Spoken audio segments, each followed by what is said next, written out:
Bernie Sanders has an approval rating of 63% according to a Morning Consult poll, making him the most popular politician in the Senate. According to a Harvard-Harris poll, Bernie is also the most popular major politician who currently holds office, ranking just behind Barack Obama and Joe Biden. He also stands a strong chance of beating Donald Trump in a general election. When asked by Public Policy Polling if the candidates for president next time were Democrat Bernie Sanders and Republican Donald Trump, who would you vote for? 55% of respondents said Sanders, with just 39% choosing Donald Trump. Aside from the positive polling, Sanders is also a seasoned politician, having served in Congress since 1991 and as a senator since 2007. He is the ranking member of the Senate Budget Committee and was chair of the Veteran Affairs Committee. He even has some experience as an executive, having served as mayor of Burlington throughout the 1980s. During his 2016 run for president, Bernie drew some of the largest crowd sizes of any candidate and gave Hillary Clinton an unexpectedly strong challenge.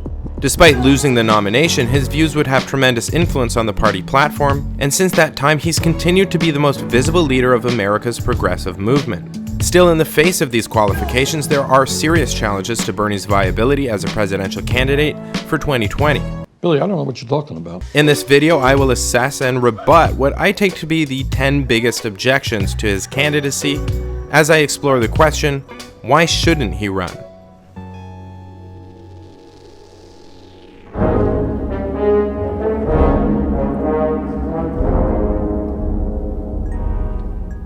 Three of the most common concerns about Bernie Sanders are that he's old, he's white, and he's a man. These concerns are very often combined, as in Bernie Sanders is an old white man. I addressed all three of these challenges in my last video, so you can check that out if you want to hear more on my thoughts on that. I won't rehash those same arguments here, but I do want to start off this video by talking about two issues that run along similar lines. First, let's talk about the issue of his support amongst women and people of color. Women are half the country, and since the political realignment of the parties, the Democrats have relied on votes from minority groups of all stripes to win election. It's true that Hillary Clinton enjoyed more support amongst women and people of color than Sanders did back in 2016, but that doesn't actually mean too much. First, his base of support in these demographics may have changed since then, and second, his support amongst these demographics versus Clinton is not particularly interesting. She's not likely to run against him again in the primaries, and at any rate, to establish himself as a viable candidate, what Bernie really needs to do is show that he would be a viable candidate in the general election. So what really matters is Sanders' current support amongst women and minorities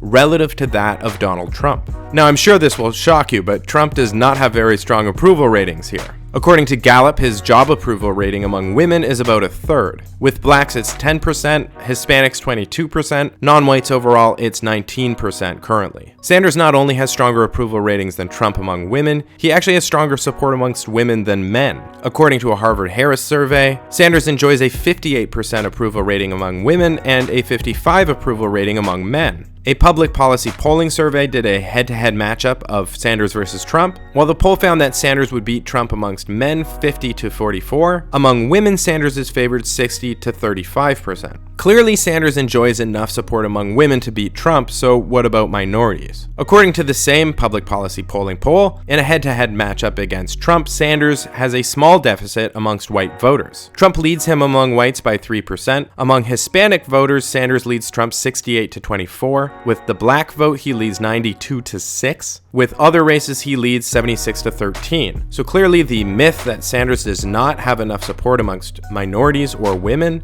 is just that, a myth.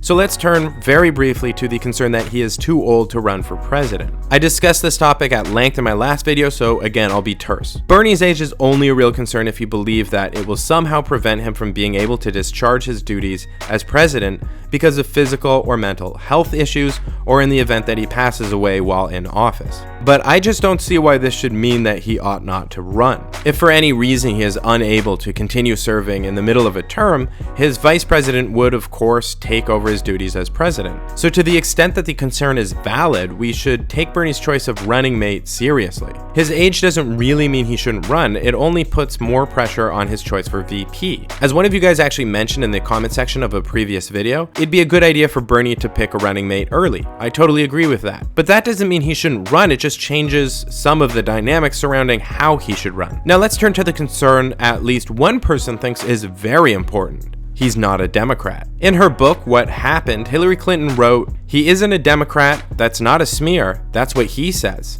I am proud to be a Democrat, and I wish Bernie were too." But she's actually not the only person to criticize him along these lines. Former DNC chairman Don Fowler has called upon Bernie to join the party, and he told Politico, "The Democratic Party has treated Senator Sanders exceptionally well. We collectively let him run in our primaries when he declared he wasn't a Democrat. I count that as a great favor, and an opportunity almost no one else has ever received." Let me just quickly explain why that is a ridiculous comment. The idea that the Democrats letting him run in their primaries was a favor is about as asinine as it gets. Had the Democrats not allowed him to run in the primaries, he would have had no choice but to run as an independent in the general election. Had that been the case, Mrs. Clinton would not have enjoyed his endorsement. Instead, she'd likely have lost some portion of her votes to her more progressive challenger. Very likely, she would not have been able to claim the consolation prize of a popular vote victory. Without a strong challenger, she might have enjoyed far less press coverage during the primary season. And because he did run as a Democrat, the party was able to control the context of his run. They were able to schedule debates and announce superdelegate votes prior to them actually being cast, which gave Clinton the appearance of victory long before it was sealed.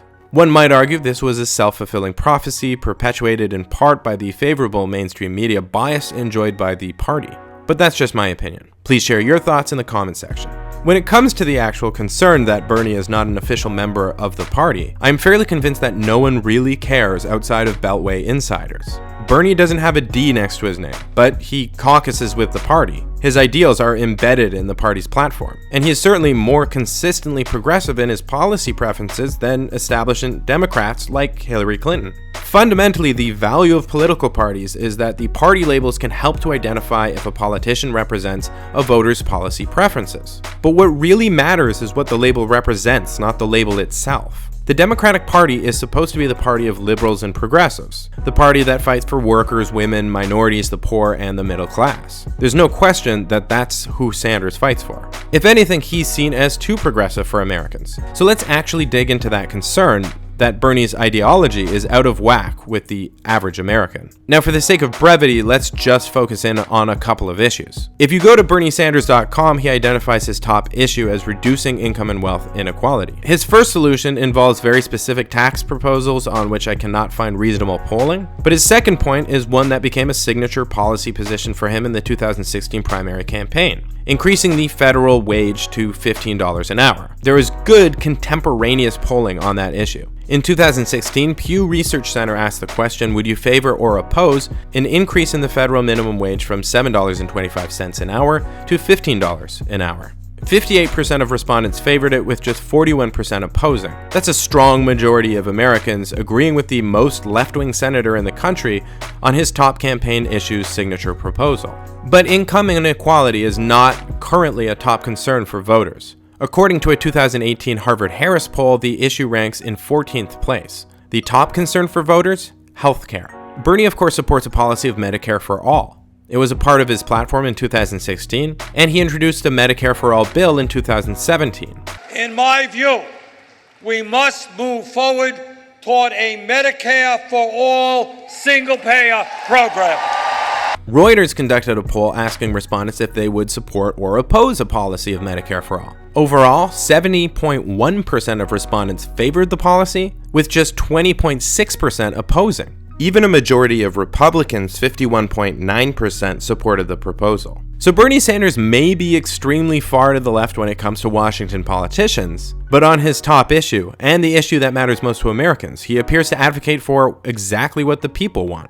But the fact that Washington insiders don't agree with him could come with an issue in its own right. One might argue that as president, Bernie wouldn't be able to get anything done because his views are too extreme for Washington. If that argument holds, we might find that Bernie has proposed bills, maybe many, but they would all be rejected immediately and dismissed as fringe ideas. Most bills, in fact, tend to be held up in committee and never make it to the floor for consideration. So if Bernie is too radical to get stuff done, he certainly would never have been able to get bills out of committee. Now, the last time the Democratic Party controlled the Senate was during the 113th Congress from January of 2013 to January of 2015. So let's see if the Washington outsider managed to get even a single bill to the floor. Well, as it so happens here, Bernie got 12 bills out of committee, putting him in a three-way tie for 10th place out of all senators for productivity. Among those who got no bills out of committee is the non-controversial Washington insider Cory Booker. To be fair, it was Booker's first term and he didn't join the Senate until October of 2013, so it's not really fair to say that the score here is 12-0. Since Bernie had an average of one bill getting out of committee roughly every 2 months, let's deduct his 10-month advantage by bringing down his score by 5 bills. Well, would you look at that, he's still leading 7-0. Would you look at this? Anyway, point made, the fact that Sanders tends to favor policies that agree with the American people has not alienated him so much in Washington that he can't get anything done. So let's move on to another more superficial, but nevertheless potentially consequential issue, and that is the label of socialist. To be clear, socialism is a complicated term with extremely divergent connotations. The socialism in the USSR is clearly very different than the socialism of present-day Scandinavia, the latter of which is what Sanders identifies with. For this reason, the senator is always careful to clarify that he is a democratic socialist. But a brief glance through the comment section on this very YouTube channel demonstrates that not all Americans appreciate the distinction. So let's forget about it. Is socialism a non-starter for Americans? Well, not according to the famous Republican pollster Frank Luntz. In a 2016 article in The Hill, Luntz is quoted as saying of young people's attitudes about socialism, "We have lost. It's not like we are losing. We have lost that generation. And I don't care if you are a Democrat, Republican, Independent, none of the above. The fact that 58% of millennials say socialism is a better form of economics, that is the damage of academia." In case you were unclear of his tone, Luntz was not hoping to find this result. He's a thoroughly connected establishment Republican and no fan of Bernie Sanders. In fact, the same article quoted him as saying, "Bernie Sanders is so old it takes him an hour and a half to watch 60 Minutes. He is so old, the only time he doesn't have to pee is when he's peeing."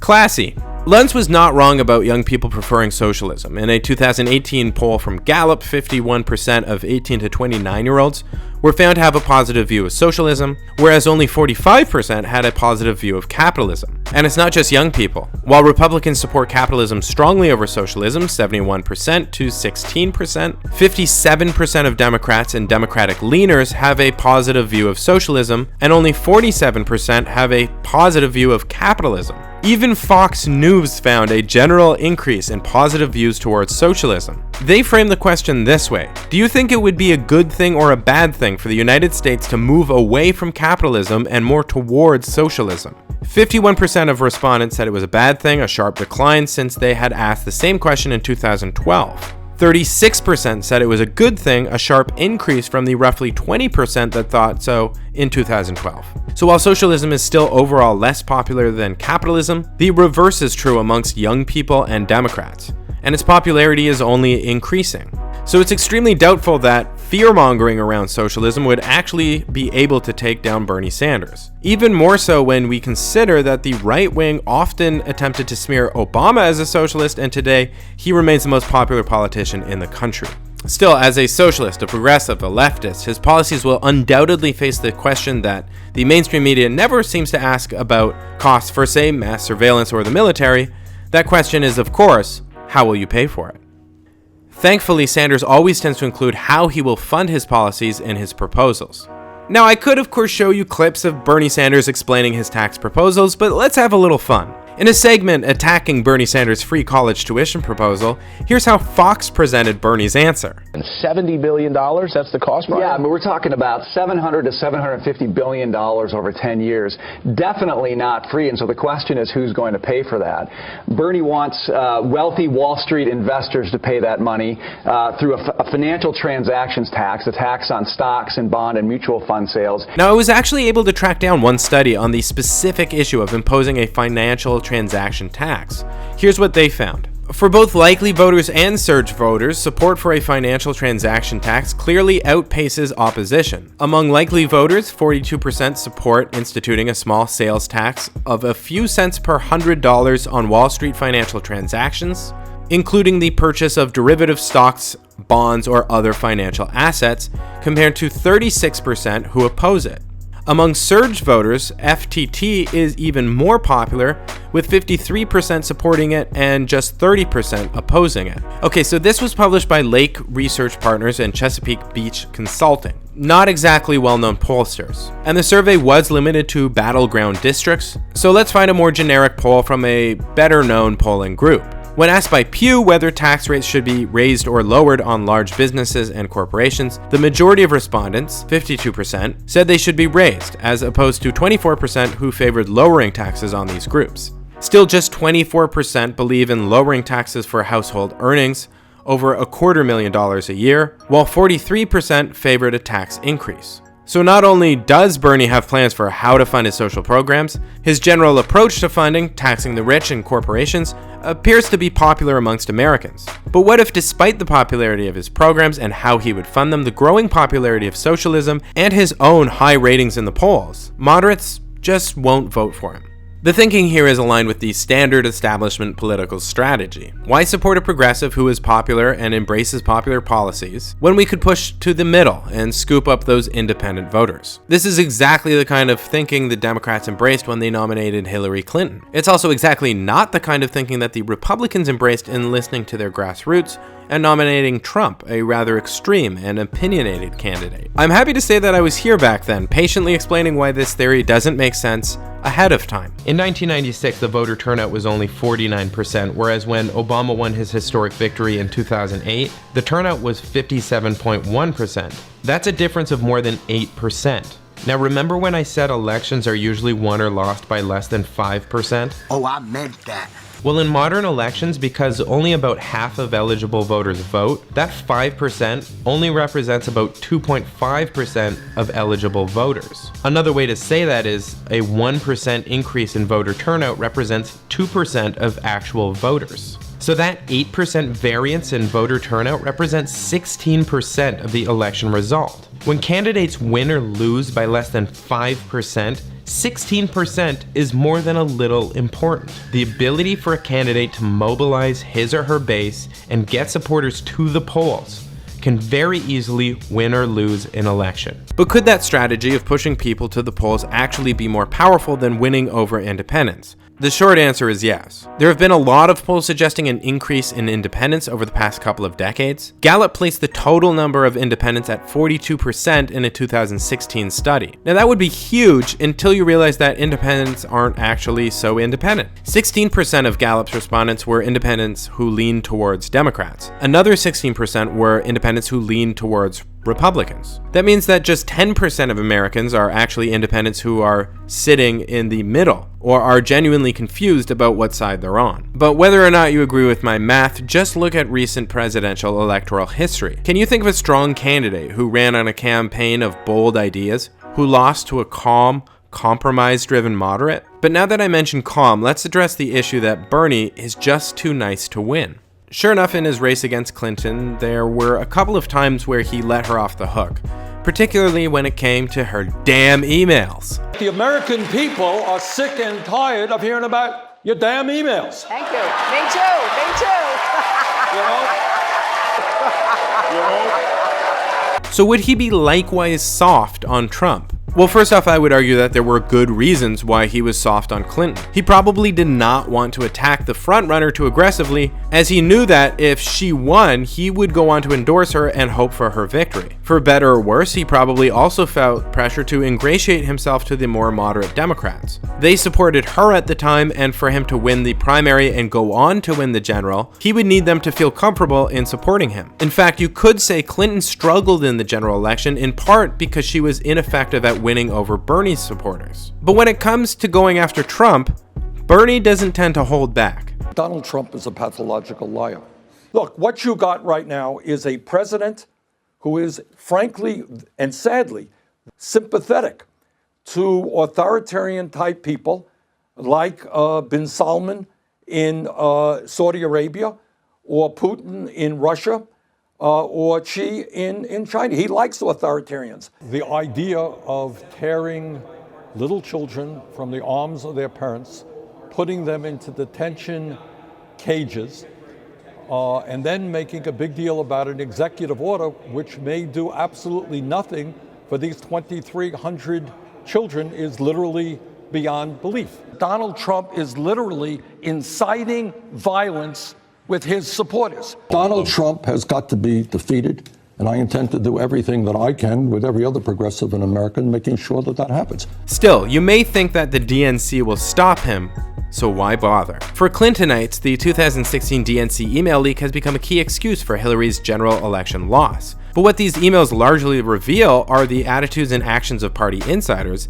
that may have assisted her in her primary election victory. Certainly, they confirm what many Sanders supporters had long suspected, that the party's stated neutrality was a lie. Among the emails came revelations like DNC CFO Brad Marshall suggesting that they should have someone from the media ask Sanders if he is an atheist prior to the West Virginia primary.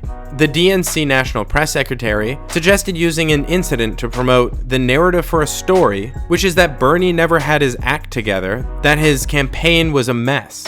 Debbie Wasserman Schultz herself insulted Bernie's campaign manager, Jeff Weaver, calling him a damn liar and particularly scummy. She said of Bernie, he isn't going to be president. And after Mika Brzezinski accused the DNC of bias against the Sanders campaign, Debbie Wasserman Schultz emailed Chuck Todd to say that such coverage must stop. And she ordered the DNC's communications director to call MSNBC President Phil Griffin to demand an apology from Brzezinski. So is the DNC biased against Bernie? Historically, yes. But a lot has changed since 2016. First of all, Wasserman Schultz is gone. The current acting DNC chair is Tom Perez, who at least did a unity tour with Sanders, and he has the solid progressive Keith Ellison as his deputy. So the DNC's preferences may be a little less monolithic than they were last time around. The changes to superdelegates is also a big deal. Superdelegates can no longer vote in the first round, meaning party insiders' likely votes are far less likely to be included in the mainstream media's reporting on vote tallies. Also, unlike in 2016, Bernie Sanders now has great name recognition, so the DNC would not be able to employ a strategy of, say, avoiding debates to keep his visibility low. Finally, with the DNC's bias confirmed by the 2016 email leak, voters are now well aware of the potential problem, and we should expect them to be more on guard to insider shenanigans. To be honest, even with these changes, Sanders should expect resistance from the establishment of the Democratic Party. But the reality is that this is not a unique problem for Bernie Sanders. It's a problem with change itself. Powerful people have a tendency to protect the social, economic, and political structures that preserve their power. So almost by definition, an agent of systemic change will meet resistance from powerful people. Anyone running for office who seriously advocates making changes that would benefit the powerless should expect the powerful to fight them tooth and nail. And just one way to derail a candidate would be a laundry list of arguments under the heading, "Why shouldn't he run?" Brian Brenberg is an associate professor of business and economics at the King's College and the chairman of the program in business and finance. And he joins us to weigh in.